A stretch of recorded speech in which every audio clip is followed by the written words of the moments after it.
nous c'est John et Victor, et voici Popeye, le petit chien au grand cœur que nous avons adopté. Notre besoin d'aventure nous a poussé à acheter un vieux camping-car d'occasion. Il s'agit d'un Autostar 491 sur porteur C25 mis en circulation en 1992. Sans perdre une minute, on a commencé à le rénover pour le rendre plus moderne. Dans les épisodes précédents, Victor était de retour dans le sud-ouest pour poursuivre les réparations de notre camping-car. Il a notamment démonté le chauffage et la chaudière et réparé l'arrière du véhicule. Nous avons arrêté les travaux à l'intérieur du camping-car pour l'hiver. Il stationne actuellement dans une grange dans le sud-ouest. Mais il nous reste quand même des tâches que nous pouvons effectuer en dehors du véhicule. Bonjour à tous, on espère que vous allez bien. Nous nous étions quittés dans une précédente vidéo où Victor démontait le chauffage à l'intérieur du camping-car au niveau de la cellule ainsi que la chaudière. Donc maintenant que tout ça a été enlevé, il fallait pour nous trouver une nouvelle solution pour pouvoir chauffer la cellule et également chauffer l'eau du camping-car. Nous avons hésité entre 3 modèles, nous allons vous les présenter et enfin vous révéler lequel nous avons choisi. Alors la première option s'est tournée vers un chauffage de type Piezo. C'est un chauffage au gaz qui coûte 420 € quand il est acheté neuf. Il faut savoir que c'est le modèle le plus couramment utilisé sur les véhicules de loisirs. C'est le modèle qui ressemble à un vrai radiateur, il est plutôt sympathique. La deuxième option a été de réfléchir à un chauffage de type Webesto. C'est un chauffage qui fonctionne au gasoil, qu'il se branche directement sur le réservoir de gasoil du véhicule. Plusieurs personnes nous l'ont conseillé. Alors son prix, il y a plusieurs modèles en fait. Si on prend la vraie marque Webesto, c'est plus autour de 800 € et si on prend des marques un peu plus discount, on peut en trouver autour de 150 €. Et finalement, le troisième choix, et c'est ce qu'on a choisi, c'est un chauffage de type Truma 1800. Nous l'avons acheté sur le Bon Coin, donc d'occasion, voilà. Et nous venons de le recevoir, donc on va faire l'unboxing juste après. Les avantages de ce chauffage sont les suivants. Ce chauffage permet de chauffer l'air uniquement en fait en récupérant de l'air frais. Il est chauffé grâce au gaz à l'intérieur du boîtier qu'on va vous présenter et après donc il y a de l'air chaud qui ressort. On peut faire ressortir l'air chaud à différents endroits du camping-car, il suffit de rajouter des tuyaux. Le système est vraiment très simple apparemment et on va déballer donc justement ce qu'on a reçu aujourd'hui donc sur le Bon Coin. Victor est tout excité.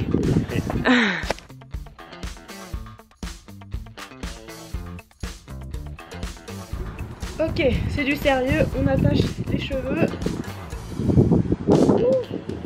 Donc, on a ce gros carton, c'est assez léger. Tu veux que j'aille chercher une balance ? Ah, vas-y, on va chercher une balance. Nous sommes prêts à déballer le chauffage. Alors, dans un premier temps, on va peser le carton pour voir combien pèse le chauffage. Simple curiosité. On a pris un pèse-personne tout simple, on espère que ça va fonctionner. Bah oui. Tu dis combien de kilos? À mon avis, je parie sur 5 kilos. 5 kilos? Je vais dire 7 kilos. Attention de ne pas trembler le... Alors? Erreur. Et si tu le mettais en format vertical là comme ça? Oh, putain. Attention de ne pas trembler le... Suspense. Je suis à l'envers. Combien?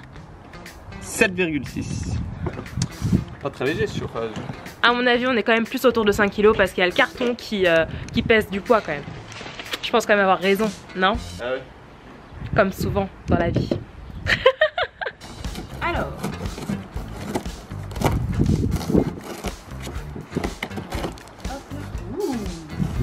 Il est bien emballé. Oh, wow. Ça déjà.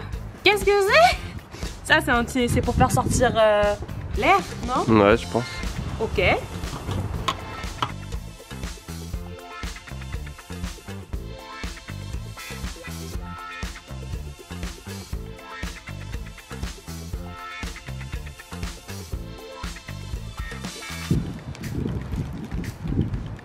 Waouh. Comment ça a l'air compliqué? Voilà. Donc, ah, c'est sale. Alors il faut savoir que la personne qui nous l'a vendu avant l'utilisait dans son camion pour chauffer sa cabine. C'est aussi un modèle qui est très utilisé pour chauffer les vannes. Ça doit être le système qu'on accroche au niveau du camping-car pour déclencher donc le chauffage. Hein. Donc le bouton. Il manque le bouton? Bah oui. Et c'est normal? Bah c'était, on le savait en l'achetant. On manque le... Et comment on fait sans le bouton? On fait ça? Bah on va en retrouver un. Ah, on n'a pas le bouton? Non. Tu m'avais pas dit ça? Bah j'ai pas eu le temps, tu m'as coupé. Non, bah tu m'as pas dit dans la vie de tous les jours. Allez. Allez quoi? Bah redis, qu'il manque le bouton. Il manque le bouton, on va en commander un autre, on va essayer d'en trouver un autre, voilà tout. Il vient ici pour réguler donc le thermostat. On l'a acheté 200 €, il a 20 ans, on continue à déballer. Ah c'est vrai que c'est vraiment petit et compact. Et voilà. Aïe aïe aïe. Oula, c'est cracra tout ça. Ça me dégoûte un peu. Il a bien servi, dirons-nous. C'est tout petit, franchement. Voici ma main, comparaison, donc ça fait la taille de 2 grandes mains.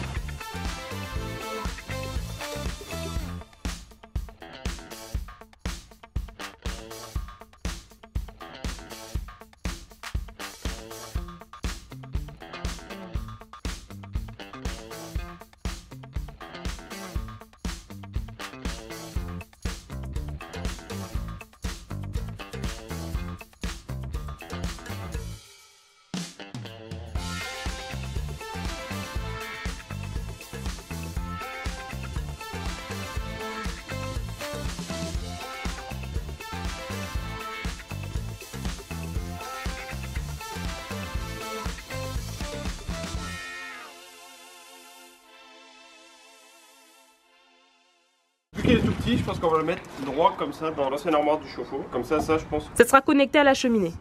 Voilà, c'est ça. L'évacuation du gaz ira dans l'ancienne cheminée. Et est-ce que tu peux nous dire comment ça fonctionne ça? Pour l'instant? Ouais. Non. Bah si, en fait, il y a le gaz qui va arriver par ce tuyau. Et le gaz entre dans la machine. Elle va aspirer de l'air extérieur, qu'elle va chauffer à l'intérieur grâce à une combustion du gaz et qui va ressortir, je pense, par ce côté-là.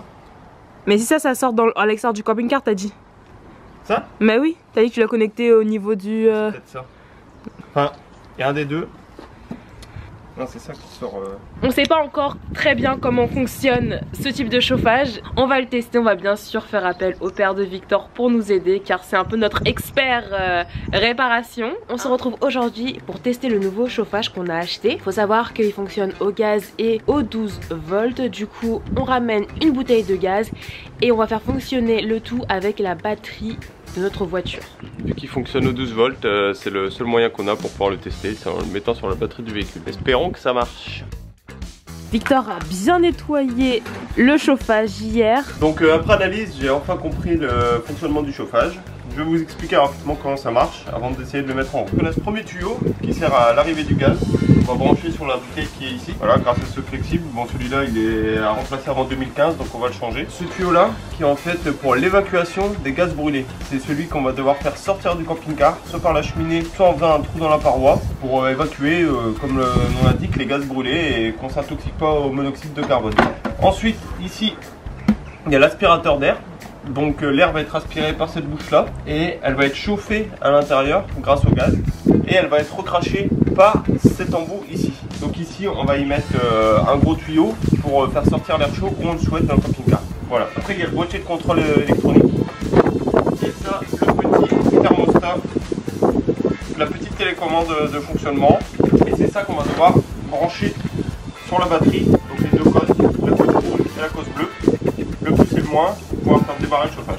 Alors depuis qu'on s'est quitté parce qu'on n'avait plus de batterie, on a un peu avancé sur le chauffage, on va vous dire ce qu'on a fait. On a ajouté ici des cosses au niveau des branchements électriques afin d'avoir une rallonge nécessaire pour aller brancher tout cela à la batterie de la voiture. Qui se trouve ici.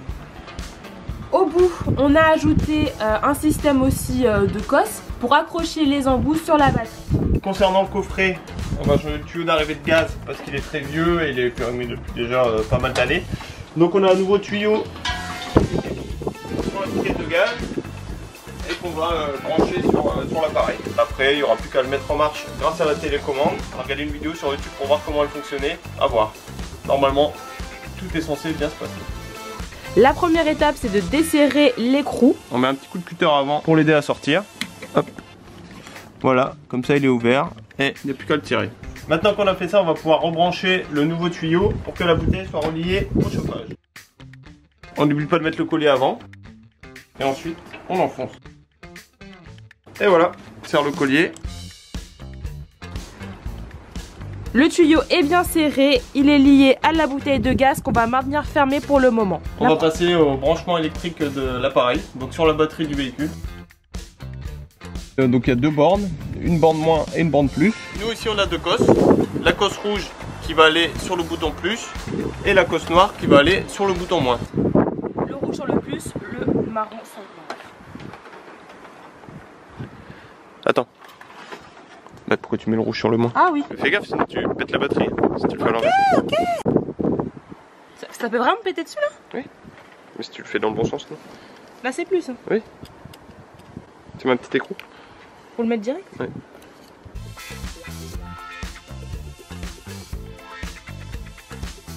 Voilà, c'est censé fonctionner. Confiante? Moi je suis très confiante. Tout est connecté, on va pouvoir démarrer la voiture et allumer le gaz. Pas besoin de démarrer la voiture. Y'a pas besoin de démarrer la voiture? La batterie elle marche sans la voiture. Y'a juste à allumer le gaz. Et espérer. Je pense. Allez c'est parti. T'as peur? Peut-être elle démarre la voiture. On va demander au père de Victor s'il faut démarrer la voiture pour que ça fonctionne. On n'est pas des experts, on vous l'a dit. Bon, il ne faut pas démarrer la voiture. C'est parti maintenant. On va ouvrir la bouteille de gaz maintenant. Le gaz est ouvert. Voilà, c'est censé fonctionner. Donc la télécommande de contrôle est là. On va la mettre en position on.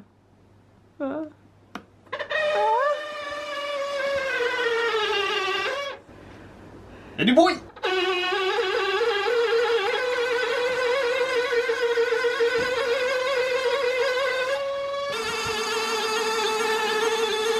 Alors on constate qu'il y a de l'air qui sort et on va augmenter la température pour voir si ça chauffe.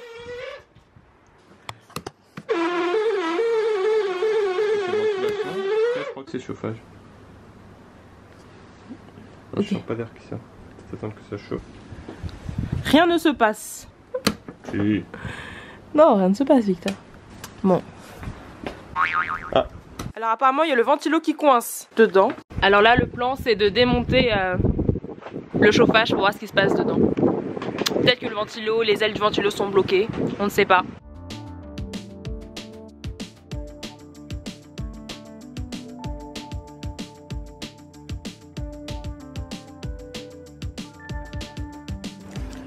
C'est lui qui fait du bruit.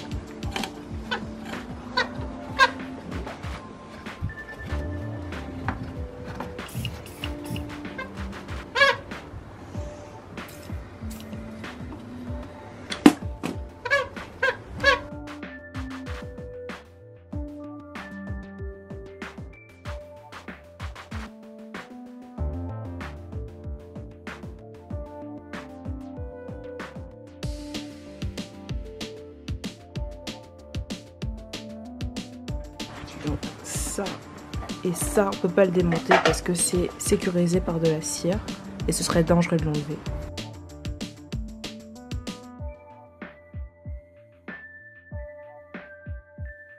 Là, on constate que ça marche toujours pas. On a essayé de le démonter. Visiblement, on n'a pas trouvé comment démonter le ventilateur. Il grince toujours un peu. On est persuadé quand même que ça va fonctionner, non? Oui, franchement, on est confiant.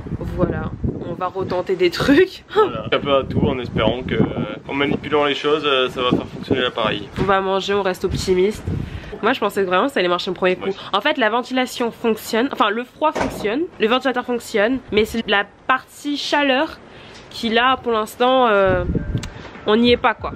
Et ça fait beaucoup de bruit quand même, ce qui est pas normal. Alors là c'est le deuxième essai, on a remonté le chauffage. On retente l'expérience.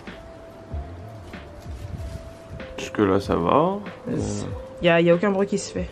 Un ventilo. Ouais. Et ça c'est chauffage. On va laisser chauffer, on va revenir dans 5 minutes pour voir s'il y a une amélioration. Malheureusement, il n'y a pas eu d'amélioration.